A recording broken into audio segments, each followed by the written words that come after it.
Dive into the dynamic world of high school sports. Whether you're a seasoned athletic director, a newcomer to the field, or simply curious to learn more about this exciting profession, this podcast is your go-to resource for inspiration, education, and a deeper understanding of the game-changing decisions that shape the world of high school athletics. Welcome back to AD 360. I'm Greg Vandermade, and today we have a special episode for our listeners. This podcast is mostly educational, and we like to think that we provide some good thought leadership around the athletic director profession. But today we're going to do things a little bit differently. On this episode, my co-host Scott Rosenberg and I are going to share some of our craziest moments from the days when we were athletic directors and walk through what happened, how we handled it, whatever potential fallout there may have been, and hopefully provide a little bit of entertainment for the listeners today. Scott, what do you think is going to have you, what's going to be some of your top crazy stories? You got some good ones lined up for us?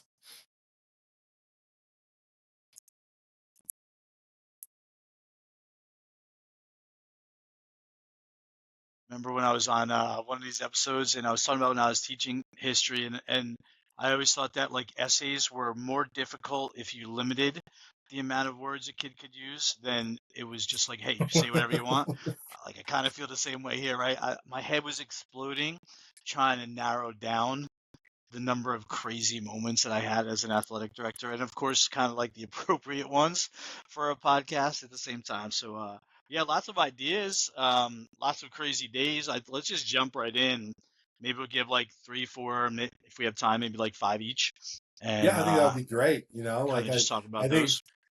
I think that it was you and I had a little bit of fun talking offline before we jumped on this one. And I'm in the same boat as you. It's like you've got a ton of them, but you also got to remember what are ones that are audience appropriate, if you will, at times, because I'm sure ADs throughout the country come across some very, let's call them, unique scenarios that are not exactly the best dinner table conversation topics to be bringing up. So I'm sure we'll have to make sure that we are selective in some of the stories that we tell. But with that said, why don't we jump right into it? I'm going to ask you right off the bat, what's one of your craziest moments that you had as an AD? For some reason, Greg, my first year, I mean, you would think the first year is going to be like your hardest year as an AD, like as a new AD.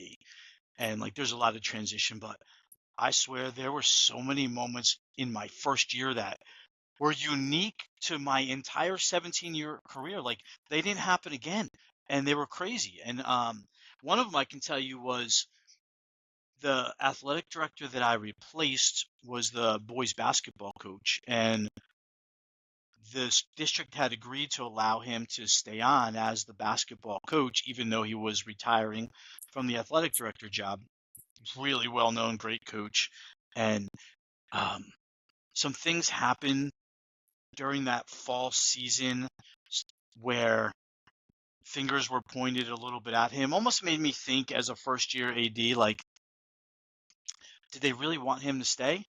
Or were they just sort of like allowing him to do it and they didn't really want him to? And bottom line, in the end, he wound up quitting like 3 days before the season.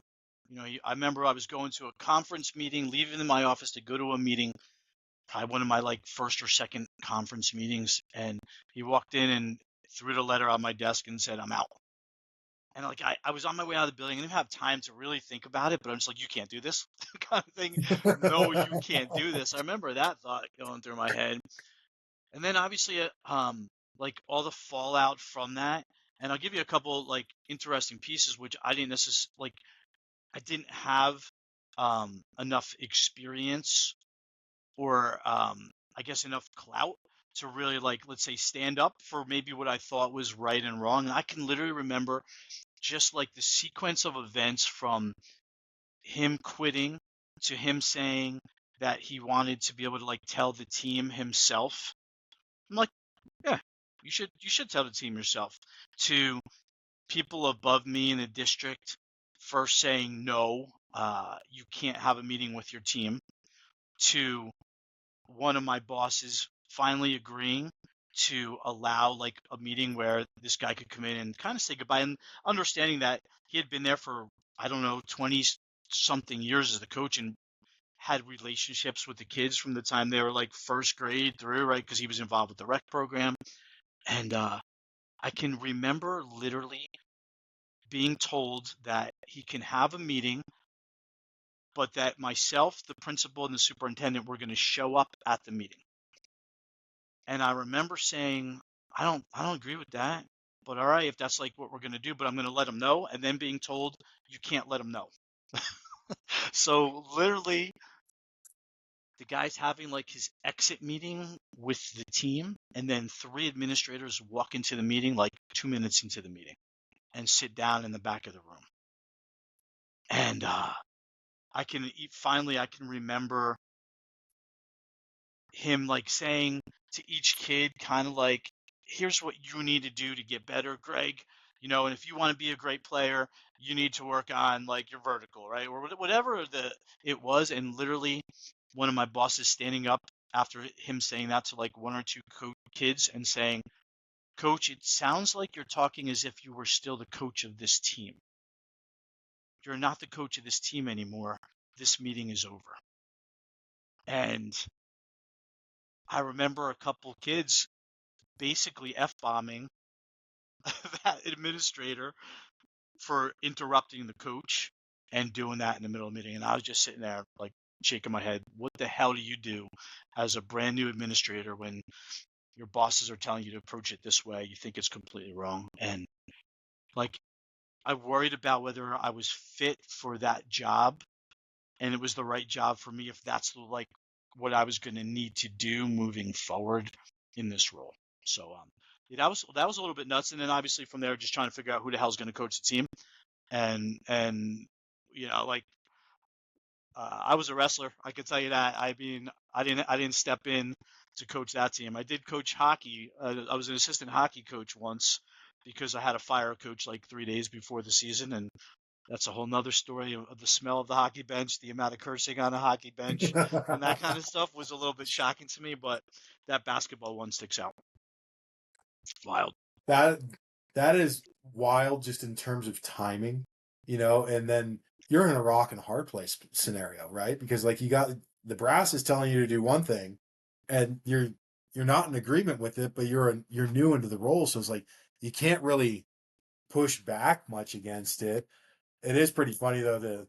I can just imagine, like I'm picturing some of the student athletes I had and putting them in that room with the basketball coach, and there's a handful of them that come to mind as the ones that would have stood up and turned around and said Yeah, the F bomb. So I'm kind of painting a mental picture of what that would look like if I was in that scenario. 100%, man. It was interesting day. One, obviously, I learned a lot from, but one I wouldn't want to repeat or hope that it didn't happen to others, for sure. Yeah, yeah, I can imagine. All right, you're So up. I'll go with one of mine where it was early into the role as well, and this one was soccer was a winter sport for us out there in Southern California, right? So I had gotten a fall under my belt, and you get through like the first little hiccups of the fall. You hit a groove to where it's like, okay, I know I'm still learning this job. I certainly don't know everything. Like there were many days when I stepped into the office like, why are you looking to me to be in charge? I'm still learning stuff, you know what I mean? So there was moments of definitely feeling like imposter syndrome at times. But by the time we got to winter, I felt like I was in a pretty good groove. And I'm like, okay, I got this stuff. And we get to winter playoffs, and our boys soccer team, they had some decent years, but never like really great. In my tenure there, they were always competitive, but they start making a pretty decent run in the playoffs. So I'm pretty excited for it. And we get now to the semifinals of the CIF Southern section, and we're playing a team that, quite frankly, on paper, there was no way we were going to be in this match. I did not think that we were going to be able to play well against this team. Talking with our coach, who I had developed a great relationship with, he's like, I certainly going into it optimistically, but here's how we match up. This is just a good program. Well, the boys play just well above what they should be, and they're playing extremely well. I'm there, and our school president is there as well. He attended almost everything. He's to this day still I still consider him a good friend. He's just a great gentleman. But he had forgotten more about the roles of athletic directors than probably most ADs have in their career, right? So like anytime that I was in charge of an event and he was there, there was still even when I was more tenured, there was still like that presence of like, oh, we can't have anything go wrong. Well, things went wrong. First, we're doing warm ups, and like in the beginning of the things that went wrong, it seemed like bigger issues at the time than they really were. You know, our national anthem singer showing up late. I'm like, oh great, the microphone is not connecting. So I'm like, oh god, this just looks bad on my part. So then we get the game started. I'm like, okay, water under the bridge. We've got everything going. We should be good now. Well, at one point during the first half, the scoreboard starts kind of shorting out. And I'm like, oh great. I don't know how to fix scoreboards. Like what's going on here? I'm trying my best. So then we end up, kind of having to make do with what we've got because the scoreboard's now out. So we've got the flip cards and we're keeping time at the table and everything like that. So not a good look, right? So as we're going through, our president's like, hey, stuff happens, stuff happens. It's all right. We get near the end of the game. It's a tie game. And there is a critical offside penalty that negates a key play for the opposition. We take that momentum and we go down and we score what would eventually become the winning goal. The other team is livid and they start rushing the refs after the game. So like I'm sitting there like in a panic mode. First thing I'm doing is pulling out my phone to call our director of security, get security here. We got to get the officials, escort them out of here. And it gets to a point where luckily nothing came to, fists being thrown or anything like that. But it was an extremely stressful situation that by the end of that game, I remember walking out to my truck and I sat in there for like a moment and just like decompressed. And I'm like, what could I have done differently? And I remember like I'm sitting in my truck and our president was parked not too far away and he comes up and just knocks on my window. And I'm like, sir? And he goes, that was a hell of a match. Pretty wild ending. Good job. And just kind of like walked off. Cause like I was sitting there thinking to myself, I'm like, oh my God, national anthem singer doesn't show up on time. Microphone's not working. Scoreboard goes out. Then we got fans that are rushing the refs to where we have security have to actually escort them. Security ended up securing people in the venue itself so they couldn't leave while they were escorting the refs out because that's how concerned they were. And I sat there and I thought to myself, I'm like, this is insane. And there is no playbook to tell you kind of how to deal with that type of scenario. But that was one of the wilder ones. And I think that it was beneficial that it happened earlier in my career because then I kind of got a sense of like, okay, we need to have security get ready. This is a contentious game. I want you to escort these officials out right when the time expires and having a better game plan going into it. But it definitely was one of those where I was like breathing out of a paper bag throughout the game of like, what more can go wrong right now? And it was a trial by fire, if you will. Yeah, there's no playbook, as you said, for that kind of stuff. You know what's interesting, and I hope that this podcast can help maybe go over some of these kind of like scenarios, and they're all unique, but I think in the end it's about preparation. We've talked about that so much on this. For example, I'm sure the first time somebody was there to sing the national anthem, I don't know that I had a backup um, national anthem to just plug in, right, and play quickly, or I didn't have it on my phone to just play, right? So making sure you do. I don't know that early on I had like that go-to person to maybe fix the scoreboard right away, right? Was there somebody that I could call? Listen, mid-game, really no way around it. But what if it was 2 hours before the game? You notice it went out. Like, do you have that go-to person that you can give a shout to that maybe come over and help you out? The lights, like that kind of stuff. So it's just the preparation and it's the relationships that could help you sometimes a little bit. It's not helping you with fans charging. Well, I guess security, but like, you ever have a time when you didn't necessarily want to save the refs? By the way, when that kind of happened, you're like, Yeah, when the call goes against you and it's your fans, and I'm kind of like, do I let this happen or do I not? Right? Terrible exactly. mindset, but yeah, I mean, that's a rough day. That's a rough day at the office, man. Makes you wonder if you want to come back tomorrow. Luckily, I did. It was certainly a bumpy one and one for the memoirs, if you will. Give, Yeah. give me another one where it was just a unique scenario for you. Yeah. So in New Jersey at the time, um, school budgets, and we may have talked about that during budgeting, school budgets were up for a vote. So like the local community would vote on a budget. And the community that I was in, it had like the budget had failed a bunch of years in a row. It wasn't a great scene, and it was always very like nervous time when you presented the budget and like the day of the vote, just because if it failed, you would inevitably wind up having cuts and that kind of stuff. So um, I remember that the budget failed in town one year, and the process was like the town council would take your budget and have to like review it, and they would have to basically say, well, here's what you need to get rid of. Like, we're going to cut it by this much, and instead of $25 million you're getting, let's just throw out a number, right? You're getting 24 million. So we're going to cut $1 million out of your budget, and here's our recommendations for where you should cut the money, kind of thing. And literally, like the day that the town council was going to be deciding on how much was cut or announcing how much was cut, an article came out in the newspaper about how ecstatic I was that the school agreed to finally like budget and pay for a new golf team. So imagine like they're trying to figure out all the cuts that are taking place and how much to cut from the budget. And then there's like the athletic director of the school celebrating them adding an athletic program to the budget when you know that money's going to get cut and it's just a matter of how much. And like it was very coincidental.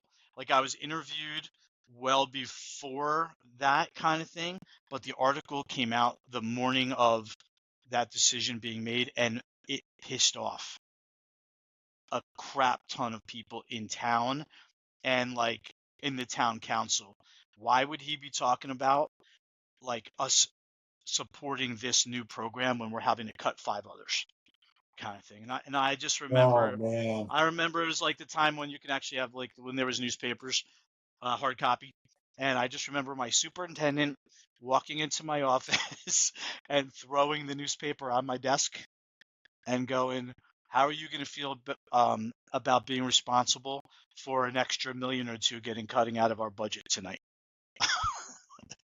And Oh man. by the way, I'm signing you up for some media relations courses or something like that. So Oh, that like is I know rough. yeah, it's probably hard to understand, but it was like you want to talk about like your throat going into your stomach kind of thing. It was a terrible. It was the worst time it could have been. I was probably dumb for even talking about it, even though it was not related. But it was a stupid decision, and like getting called out on that was not good. Yeah, it's definitely not fun, especially when you're dealing with finances, right? Like that's one where it's a tough scenario regardless. But it's also, I mean, like there's many times like these stories that we'll be sharing that we always talk about kids having teachable moments. They're teachable moments for administrators too. You know, you don't know it until you've experienced it, and you don't know how you're going to react to it until you've actually had to live through it. Yeah. So in the end, make sure your timing is on, and what you Yeah, say makes sense for anybody listening, for sure. yeah. The art of reading the room, right? Yes, sir. You're up. You know, I'll kind of piggyback on that one. This is my second year on the job, and it's a finance related one. And the way that we kind of were structured there, like I was very fortunate in the sense that we had multiple athletic directors, right? And we were all tasked with various elements of the program. And prior to this time, I had nothing to do with the finances. And it gets restructured to where I'm going to now be overseeing, you know, budgets of all of our sport programs and making sure that we're, you know, doing well. And the first thing that I'm given is, you know, all of the account information of where our sport programs are sitting. And I look, and I'm not going to throw anybody under the bus, but I'll just say sport. We'll call it Sport X. Sport X was insanely in the red. Like I don't even know how things were getting paid and who was signing off. I mean, I know who was signing off on it, but they were no longer there to really take the blame, if you will. So then right out the gate, like I see all of this, I'm like, okay, well, this is the first set of reports I'm getting, and I've got to go and meet with our administrative board and sit down and say, hey, got a little bit of a scenario and having to talk through with them how far into the red it was. And then also having some very uncomfortable conversations with the coach because it was to the point where it's like, okay, how are we going to recoup this? Are we going to retain this coach? And just a lot of back and forth of kind of how to handle the situation because the coach was well regarded by his peers and his his team and everything like that. So we wanted to find a way in which we could make this work. And we did come up with a scenario where it was essentially, hosting camps and finding ways to earn the money back. But it was a unique scenario and one in which that was a teachable moment, if you will, because then from there on out, I was basically the no fun AD because hey, I need this PO signed. Okay, let's check your budget. Let's see what you got going on here, because I then moving forward certainly had kind of the guardrails in place of how did this get so out of hand, and it wasn't just one individual fall through the cracks. Like there were multiples, and it becomes kind of like a deeper dive where I'm like, you're the canary in the coal mine, and you're like, okay, well, some people are going to be kind of ticked off at you now because they're going to have to answer for how we got to this place to begin with. And it was definitely a unique scenario and one in which that was uncomfortable to be in for probably a couple of months until things were really righted. Um, and you wanted to make sure that you still had buy-in from that coach, because you didn't want to have to get it any uglier than it already was. Um, on the tail end of it, though, things worked out, learned from it, grew from it, definitely became that was probably for me a blessing in disguise that I got that right in the front, because then I was just stringent with everything to make sure, like, okay, this didn't happen under me, but it could happen under you if you're not paying close enough attention. So it was one of those where it was definitely an uncomfortable scenario for quite some time, but luckily things worked out in the end. Budget ended up being back where it needed to be, and moving forward, Sport X was pretty good about their finances, if you will. It's it's like you're glad that money wasn't missing as opposed to Yeah, like overspent. I guess maybe there's that silver lining because you read about that stuff all the time too, yeah, like booster club executives, right? Like embezzling money or this or that and dealing with that as opposed to just overspending. I don't know, but yeah, there's a tough one for you. That's a tough day also. absolutely. What do you got next for us? Um, so many, right? President of my Mars County Athletic Directors Association, and we get served with papers, a lawsuit, or at least notice that we are being sued or could be sued, I guess, um, for an incident that took place in a county soccer game where a girl got injured by an elbow from another kid, and the parents of the kid who was injured was going to be suing everybody.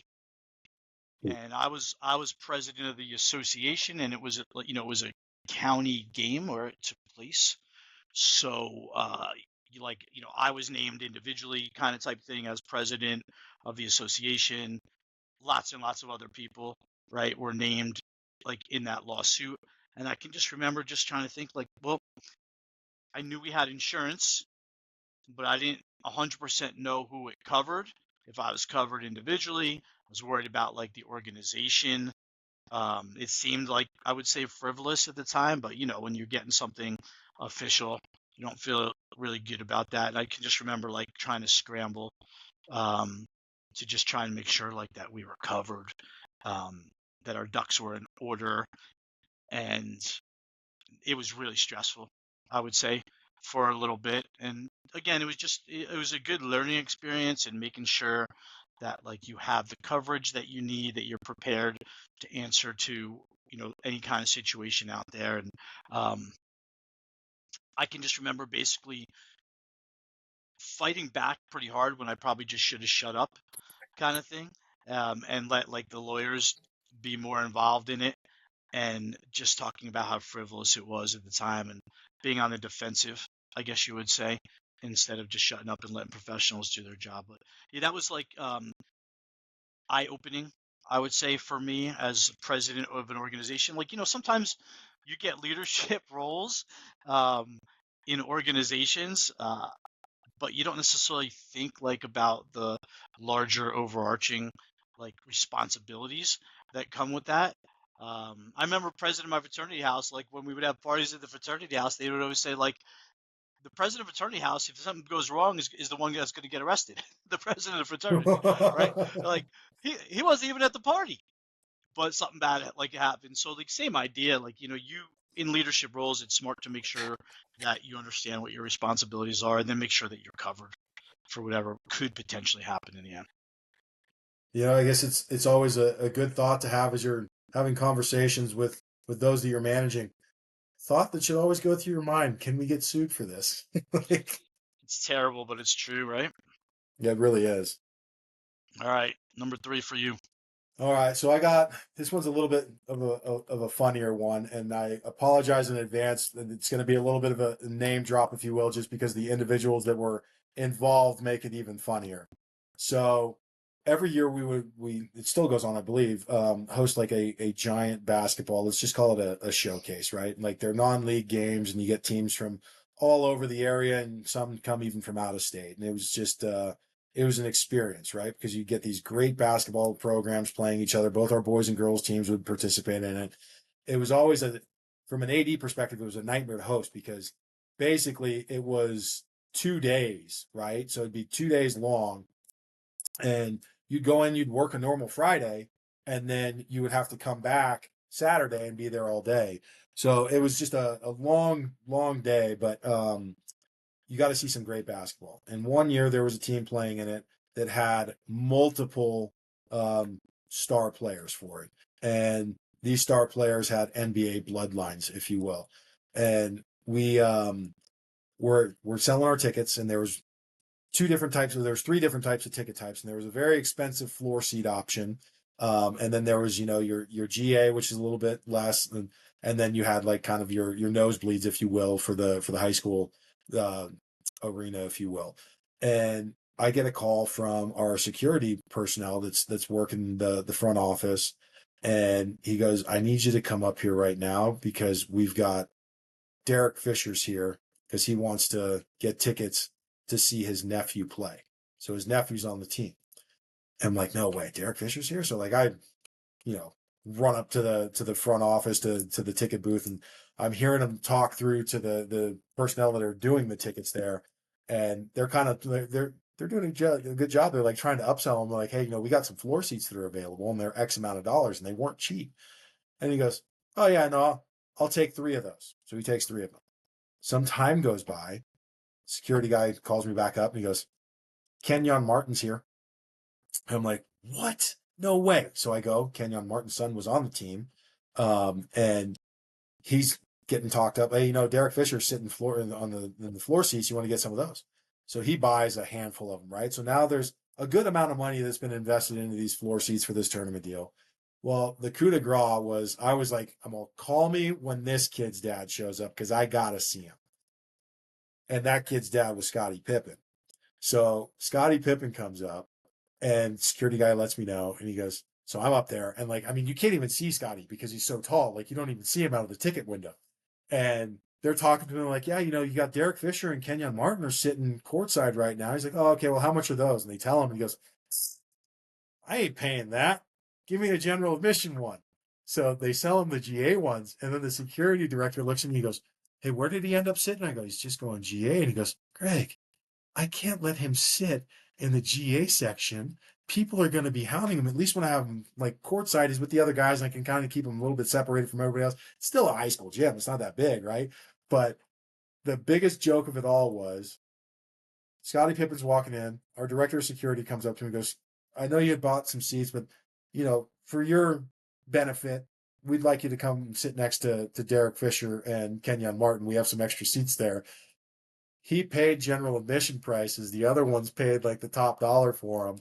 And they're oh yeah, you popped for it too? And he goes, I didn't pay for that, man. I just got GAs. And they were like, what? Like they were okay with it. They didn't make a big stink about it, but I thought it was pretty hilarious that you get like these NBA pedigree guys coming in. And the biggest name of them all, arguably, is like, no, man, put me up in the GAs. But it was pretty funny because there was a lot of fanfare. People were excited to see him. That team was unbelievable. I mean, they were just unreal. It wasn't even fair. It was grown men playing toddlers essentially. But that was a pretty fun one from my time there. I would have. Well, Scott, this has been a lot of fun, kind of going back and forth with some of our, antics of on the job stuff. I'm sure that many of you listening have stories that blow those out of the water, and hopefully one of these days when we're at a various conference or something like that, and you see Scott or myself, we can have the after hours conversations of some of the stories that maybe are not airwave friendly, if you will. But Scott, really had a good time with this today. I really appreciate you joining me on this one. Yeah, me too. I'm from New Jersey. Most of these would qualify as after hours conversations. So I enjoyed it though. Appreciate listening to your stories, man. Well, folks, I think that's going to do it for us for this episode of AD 360. It's definitely a different style for us, so we hope you enjoyed kind of just hearing some of the different scenarios that Scott and I had to go through when we were on the other side of the desk, if you will. But if you enjoyed this style of podcast, feel free to let us know by liking the YouTube video or the podcast, wherever you get your podcast from. We definitely like knowing what type of content you enjoy listening to and tuning in for. So make sure that you can follow us on Spotify, Apple Podcasts, or wherever you get your podcast from. And from AD 360, I'm Greg Vandermade. Scott Rosenberg.